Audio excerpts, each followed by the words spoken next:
गौतम ने कहा, भगवान बुद्ध के सुप्रसिद्ध ग्रंथ धम्मपद पर सद्गुरु ओशो की व्याख्यान माला एस धम्मो सनातनो से संकलित। प्रवचन नंबर 81 भाग 4, अंतिम विदाई।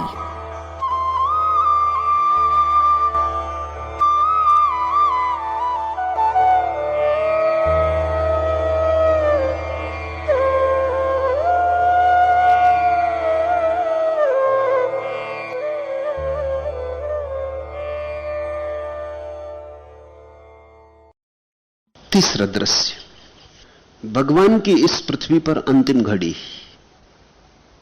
भगवान कुशीनारा के सालवन उपवत्तन में अपने भिक्षुओं से अंतिम विदा लेकर लेट गए। 2 साल वृक्षों के नीचे उन्होंने अपनी मृत्यु का स्वागत करने का आयोजन किया है।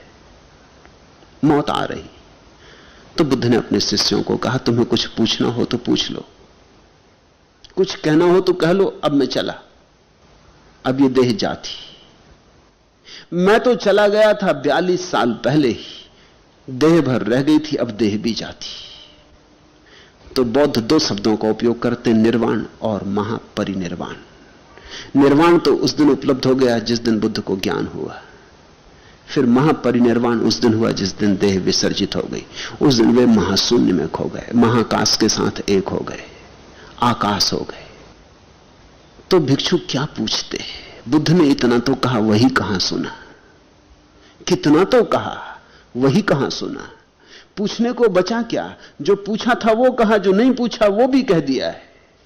बुद्ध ने तो खुद लुटाया। 42 साल सुबह से सांझ तक लुटाते ही रहे। जो कहा है वो भी समझ में नहीं आया, अब और पूछने को क्या है? तो भिक्षु तो चुप रह गए। उन्होंने कहा, पूछने को भगवान क्या है, बस आपका आशीष। ऐसा बुद्ध ने 3 बार पूछा। ऐसी उनकी आदत थी कि शायद किसी को याद पड़ जाए, शायद किसी को ख्याल आ जाए, फिर ऐसा ना हो कि मैं जा चुका हूं और मन में एक खटक रह जाए कि पूछना था, नहीं पूछ पाए, अब किससे पूछे, अब कौन उत्तर देगा? तो बुद्ध ने 3 बार पूछा। तीनों बार भिक्षुओं ने स्वीकृति दी कि हमें कुछ पूछना नहीं, आपने हमें जितना देना चाहिए उससे ज्यादा दे दिया, हम उसका उपयोग कर लें, रत्ती भर भी उपयोग कर लें तो पर्याप्त है। तो फिर बुद्ध 2 साल वृक्षों के मध्य में, आनंद ने उनकी सया तैयार कर दी, उस पर लेट गए और धीरे धीरे वो अपनी देह से मुक्त होने लगे। तभी सुभद्र नाम का एक व्यक्ति गांव से भागा हुआ आया। उसे खबर मिली, वो एक दुकानदार था, उसे खबर मिली कि बुद्ध का आखिरी दिन। तो वो घबरा गया। 30 साल में बुद्ध अनेक बार उसके गांव से निकले, कहते हैं करीब 30 बार उसके गांव से निकले। वो गांव उनके मार्ग में पड़ता था और 30 साल में उसने अनेक बार सोचा कि बुद्ध को सुनने जाना है, लेकिन कभी कोई बाधा आ गई, कभी कोई बाधा आ गई। तुम तो जानते हो कितनी बाधाएं आती। कभी पत्नी बीमार हो गई, अब पत्नियों का क्या भरोसा, कब बीमार हो जाए, और ऐसे मौके पर जरूर बीमार हो जाए। कभी बेटी घर आ गई, कभी बेटे से झगड़ा हो गया, कभी मेहमान आ गए, कभी दुकान पर ग्राहक ज्यादा, कभी काम का बोझ आ गया, कभी कुछ। हर बार टालता रहा कि अगली बार। आज अचानक गांव में खबर आई, एक सन्नाटे की तरह छा गया सारे गांव में कि बुद्ध शरीर छोड़ रहे। गांव के बाहर ही 2 साल वृक्षों के नीचे उन्होंने अपनी अंतिम घड़ी चुन ली।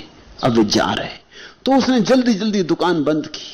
आज उसने फिक्र न की कि पत्नी बीमार, कि बेटी घर आई, कि मेहमान आए, कि दुकान पर ग्राहक। उसने कहा, हटो भी, अब जाने दो, बहुत हो गया। 30 साल में टालता रहा, अब अगर टालूंगा तो फिर कब? मुझे कुछ पूछना है। वो भागा।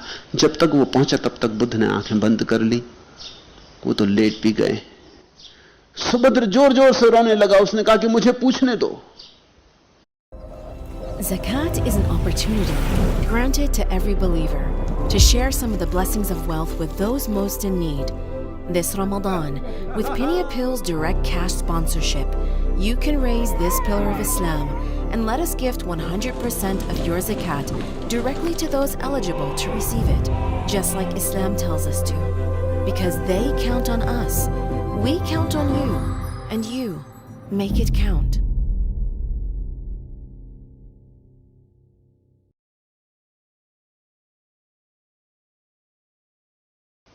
मैं 30 साल से तड़फ रहा हूं।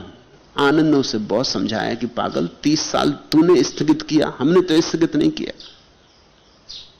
अब वो विश्राम में जा रहे हैं, अब वे अपनी देह छोड़ रहे हैं, अब उनको लौटाना ठीक नहीं, अशोभन है। हमने उन्हें काफी 42 साल में पीड़ा दी। हमने बहुत पूछा, हमने न मालूम क्या क्या पूछा, नहीं पूछना था वो भी पूछा, उसके भी उत्तर उनसे चाहे, अब नहीं। लेकिन कहते हैं भगवान ने सुभद्र की और आनंद की बातें सुन के आंख खोल दी और उन्होंने कहा कि नहीं नहीं आनंद, रोको मत, उसे आने दो, अभी मैं जिंदा हूं, नहीं तो ये एक दोष रह जाएगा। सुभद्र सदा के लिए मुझे दोषी देगा, ठहराएगा कि मैं पूछने गया था और भगवान के द्वार से बिना पूछे आ गया, इसे पूछ लेने दो। तो सुभद्र आके उनके पास बैठ गया और उसने जो प्रश्न पूछे वो भी बड़े अजीब है। व्यर्थ के प्रश्न पूछे, दार्शनिक प्रश्न पूछे, जिनसे कुछ व्यवहारिक उपयोग नहीं है। उसने प्रश्न पूछा कि बनते, मुझे 3 प्रश्न पूछने। पहला, क्या आकाश में पद है? क्या आकाश में पद चिन्ह बनते हैं? दूसरा, क्या बाहर श्रवण है? और तीसरा, क्या संस्कार शाश्वत है? अब इनका कोई मूल्य नहीं, इनको जान लेने से भी क्या होगा। ये हवाई बातें पूछी। तुम कभी बुद्ध पुरुषों के पास भी जाते हो, तुम मूढ़तापूर्ण प्रश्न पूछते हो। जिनको तुम बड़ी आध्यात्मिक बातें कहते हो वो अक्सर मूढ़तापूर्ण बातें। मेरे पास कोई आ जाता, वो कहता है कि भगवान ने संसार बनाया या नहीं। क्या मतलब है? क्या फर्क पड़ेगा? बनाया तो तुम ऐसी जियोगे, नहीं बनाया तो तुम ऐसी जियोगे। तुम्हारे जीने में कुछ फर्क पड़े ऐसी बात पूछो। आदमी मरने के बाद बचता या नहीं, क्या फर्क पड़ेगा? अभी तुम जैसे हो यहीं भीतर डुबकी लगाने की कोई बात पूछो तो शायद तुम्हें पता चल जाए, उसका भी जो बचेगा पहचान हो जाए। मगर नहीं, इसमें उत्सुकता नहीं, ध्यान में उत्सुकता नहीं, योग में उत्सुकता नहीं, हवाई बातें, एब्स्ट्रैक्ट, जिनका कोई मूल्य नहीं है। उस आदमी ने क्या प्रश्न पूछे? बनते, क्या आकाश में पद है? बाहर श्रवण है? क्या संस्कार शाश्वत है? उसको भी उत्तर भगवान ने दिया। साधारणता वो इस तरह की बातों के उत्तर नहीं देते थे, लेकिन ये अंतिम जिज्ञासु था और इसे इंकार करना ठीक नहीं था। ये अंतिम 2 सूत्र सुभद्र को उत्तर में दिए गए सूत्र हैं। आकाशे चा पदम नत्थि समनो नत्थि बाहिरे पपंच भरिता पजा निपंच तथागता निप्रपंचा तथागता आकाशे चा पदम नत्थि समनो नत्थि बाहिरे संखारा ससतता नत्थि नत्थि बुद्धान मिंजितम। आकाश में पथ नहीं होता, कोई पद चिन्ह नहीं बनते। बाहर में बुद्ध शासन से बाहर श्रवण नहीं होता। लोग प्रपंच में लगे रहते हैं लेकिन तथागत प्रपंच रहित हैं। आकाश में पथ नहीं होता, पद चिन्ह नहीं बनते, बाहर में श्रवण नहीं होता, संस्कार शाश्वत नहीं होते हैं और बुद्धों का इंगित अता पता नहीं होता है। बुद्ध ने कहा आकाश में कोई पद चिन्ह नहीं बनते। पूछने वाले ने तो व्यर्थ की बात पूछी थी, पूछने वालों को तो इससे कुछ सार ना था, लेकिन बुद्ध ने जो उत्तर दिया वो बड़ा सार्थक है। तुम भी बहुत बार प्रश्न पूछते हो जो व्यर्थ होते, जिनसे तुम्हें कोई लाभ नहीं होने वाला। इसलिए कई बार तुम्हें ऐसा भी लगता होगा कि मैं जो उत्तर देता हूं वो शायद ठीक ठीक तुम्हारे प्रश्न का उत्तर नहीं। अस्सलाम वालेकुम। मुझे बड़ी खुशी है कि आज मैं थर में मौजूद हूँ। आप देखें कि बच्चों के चेहरे पे कितनी खुशी है और अल्हम्दुलिल्लाह मैं अपने क्योंकि मैं उत्तर तुम्हें वही देता हूं जिससे तुम्हें कुछ लाभ हो सके। तुम्हें तो क्षमा किया जा सकता है गलत प्रश्न पूछने के लिए, मुझे क्षमा नहीं किया जा सकता गलत उत्तर देने के लिए। तुम कुछ भी पूछो, मैं तुम्हें वही उत्तर देता हूं जिसका कोई परिणाम हो सके, जिससे तुम्हारे जीवन में कोई रूपांतरण हो सके। मैं तुम्हारे गलत प्रश्न से भी कुछ खोज लेता हूं जिसका ठीक उत्तर हो सके। उसने जो पूछा था वो व्यर्थ की बात थी, उसका कोई मूल्य नहीं था, लेकिन बुद्ध ने उसमें मूल्य डाल दिया। उन्होंने कहा आकाश में पथ नहीं होता और जीवन आकाश जैसा ही है, इसमें कोई पद चिन्ह नहीं छूटते। बुद्ध चलते हैं, उनके कोई पद चिन्ह नहीं छूटते। इसलिए तुम अगर चाहो कि हम बुद्ध के पद चिन्हों पर चल के पहुंच जाएंगे तो तुम गलती में हो। आकाश में पक्षी चलते हैं, उड़ते हैं, कोई पद चिन्ह नहीं छूटते, इसलिए उनके पीछे कोई उनके पद चिन्हों पर चल के कहीं जा नहीं सकता। बुद्ध बार बार कहते थे अपो दीपो भव, अपने दिए खुद बनो। किसी के पीछे चल के कोई कभी नहीं पहुंचता, क्योंकि यहां चिन्ह बनते ही नहीं, यहां चिन्ह निर्मित ही नहीं होते। तुम अनुगमन कर ही नहीं सकते, तुम अनुकरण कर ही नहीं सकते। तुम किसी की छाया बनना चाहो तो भूल हो जाएगी, फिर तुम आत्मा न बन सकोगे। आकाश में पथ नहीं होता, आकाशे चा पदम नत्थी समनो नत्थी बाहिरे। उसने पूछा कि बाहर में श्रवण होता है या नहीं। इसका बौद्धों ने जो अब तक अर्थ किया है वो एकदम गलत है। बौद्ध इसका अर्थ करते हैं कि उसने पूछा कि भगवान के संघ के बाहर कोई आदमी समाधि को उपलब्ध होता है, श्रवण होता है।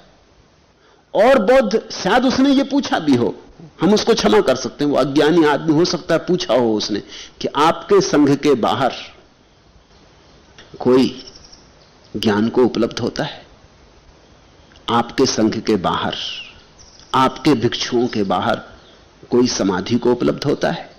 हो सकता है पूछने वाले ने यही पूछा हो, लेकिन बुद्ध तो इस तरह का उत्तर नहीं दे सकते कि बाहर में बुद्ध शासन से बाहर श्रवण नहीं होता। यह बात गलत है, ये तो बुद्ध कतई नहीं कह सकते। फिर बुद्ध का क्या अर्थ होगा? सूत्र सीधा साफ है, उसके अर्थ भी खूब बिगाड़े गए। आकाशे चा पदम नत्थी, आकाश में पद चिन्ह नहीं बनते।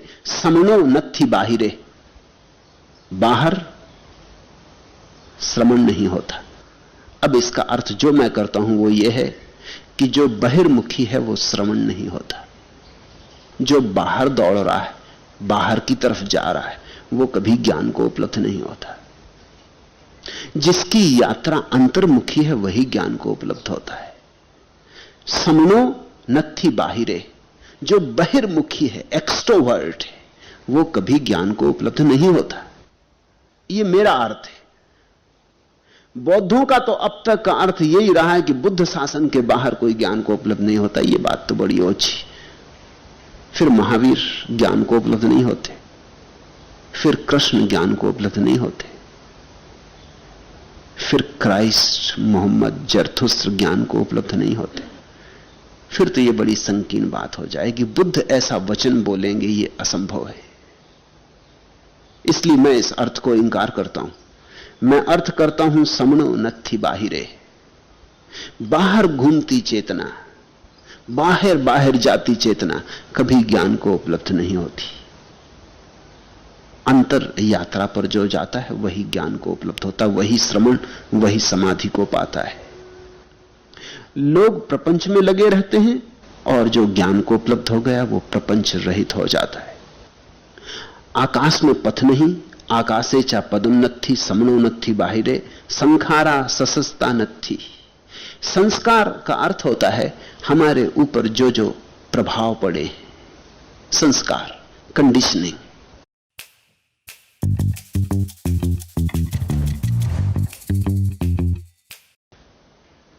उस आदमी ने पूछा है क्या संस्कार शाश्वत होते हैं? जो हम पर प्रभाव पड़े वो सदा रहने वाले? बुद्ध कहते हैं नहीं। जो भी प्रभाव है वो पानी पर खींचे गए प्रभाव। जैसे पानी पर कोई लकीरें खींच दे, वो खींचते खींचते मिट जाती, या कोई रेत पर लकीरें खींच देता, थोड़ी देर टिकती, फिर हवा आती तब मिट जाती। तुम कहोगे कोई पत्थर पर लकीरें खींचते, वो भी समय आने पर मिट जाती। कोई लोहे पर लकीरें खींच दे, वो भी एक दिन समय आने पर मिट जाती। कोई हीरे पर लकीरें खींच दे तो शायद करोड़ों वर्ष रहें, लेकिन वो भी समय आने पर मिट जाती। कोई संस्कार शाश्वत नहीं। यहां जो भी प्रभाव है अशाश्वत है, और इसलिए प्रभाव के बाहर हो जाना ही शाश्वत को पाना है। सब लकीरें मिट जाएं, सब खींची लकीरें कि मैं हिंदू, कि मैं मुसलमान, कि मैं ब्राह्मण, कि मैं पुरुष, कि मैं स्त्री, कि मैं धनी, कि मैं त्यागी, सब लकीरें हैं। सब लकीरें जब मिट जाएं, जब कोरा कागज तुम्हारे भीतर हो जाए, प्रपंच रहित, कोई उपद्रव तुम्हारे भीतर न रह जाए, शून्य विराजमान हो जाए। संखारा सससता नत्थि बुद्धान मिंजितम।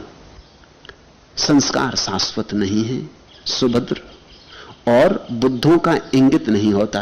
ये बड़ी अद्भुत बात कही बुद्ध ने, नत्थि बुद्धान मिंजितम। बुद्धों का कुछ अता पता नहीं होता। तुम अगर चाहो भी तो तुम बुद्धों को खोज नहीं सकते, उनको खोजना संभव नहीं है, उनका कोई अता पता नहीं होता। ये बुद्ध ने जो बात कही अंतिम, कि अब देह के खो जाने के बाद तुम मुझे खोजना चाहोगे तो खोज ना सकोगे। जब तक संस्कार थे तब तक मेरा अता पता था, देह थी मेरी, मन था मेरा, तब तक मेरा अता पता था। तुम कह सकते थे बुद्ध इस समय कहां है, क्या है, कौन है, किस रूप में, किस वे में, स्त्री की पुरुष, आदमी की देव, लेकिन अब मेरा सब अता पता खो जाएगा। अब मैं महाशून्य के साथ एक होने जा रहा हूं। बुद्धों का कोई अता पता नहीं होता, इसलिए कोई उनकी तरफ इंगित नहीं कर सकता कि वे यहां हैं। ये तो ठीक जो भगवान की परिभाषा होती है वही बुद्ध की परिभाषा है। भगवान का कोई अता पता नहीं। तुम ये नहीं कह सकते भगवान कहां है, तुम इतना ही कह सकते हो भगवान कहां नहीं है। इंगित नहीं कर सकते, या तो सब कहीं है या कहीं भी नहीं है, इशारा नहीं हो सकता। संखारा ससस्ता नत्थि बुद्धान मिंजितम। बुद्ध ने कहा अब संस्कारों से छुटकारा हो गया, आखिरी संस्कार छूटा जा रहा है, आखिरी लकीर हाथ से छूटी जा रही। अब इसके आगे मेरा कोई अता पता ना होगा। मैं महाशून्य में जा रहा हूं, मैं उस आकाश में जा रहा हूं जहां कोई पद चिन्ह नहीं होते। मैं उस अंतर आकाश में जा रहा हूं जहां बुद्धत्व फलता है, केवल जहां बुद्धत्व फलता है। मैं उस अंतर यात्रा का आखिरी कदम उठा रहा हूं,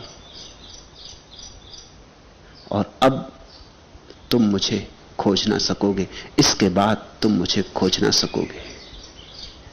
यही भगवत्ता की परिभाषा है। आदमी को खोज सकते हो, पशु पक्षी को खोज सकते हो, सीमा है तो खोज सकते हो। जब असीम हो गया तो फिर कैसे खोजोगे? फिर असीम की क्या खोज का कोई उपाय नहीं। नहीं, उपाय है, तुम भी असीम हो जाओ। बूंद अगर सागर को पाना चाहे तो एक ही उपाय है कि सागर में डूब जाए और एक हो जाए। फिर बुद्ध को बाहर नहीं खोजा जा सकता। फिर तो तुम जब बुद्धत्व को उपलब्ध होगे तभी खोज पाओगे। तुम उसी क्षण खोज पाओगे जब तुम भी अपना अता पता खो दोगे। ये अता पता खो देना ही आवागमन से मुक्त हो जाना है। फिर न कोई आना है न कोई जाना है, फिर शाश्वत में निवास है। फिर तुम्हें अपना घर मिल गया, उसी घर की तलाश है। आज इतना ही।